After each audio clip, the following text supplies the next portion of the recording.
kau deal dengan budak mesin dengan main batu tu memang pening lah kepala. Patutlah ramai yang datang dari itu hari, datang semua tanya rumah sewa. Aku cakap benda ni belum siap. Yang korang datang sini beria sangat pasal apa? Itu pun aku belum iklan lagi, 2 ni dah booking tau. Ya ke? Ya.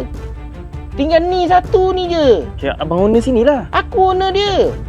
Kira budak tu scam lah. Ya, itu rumah aku tu, depan tu kuning tu rumah aku tu.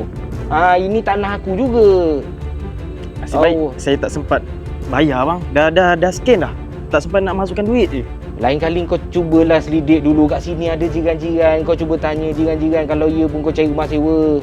Kau ni muda lagi kan. Pergi cuba semak dulu betul-betul. Kalau tidak dah saja je kau bayar dekat Makpad tu, tahu tak? Tak deposit pula tu. Berapa ribu dia minta?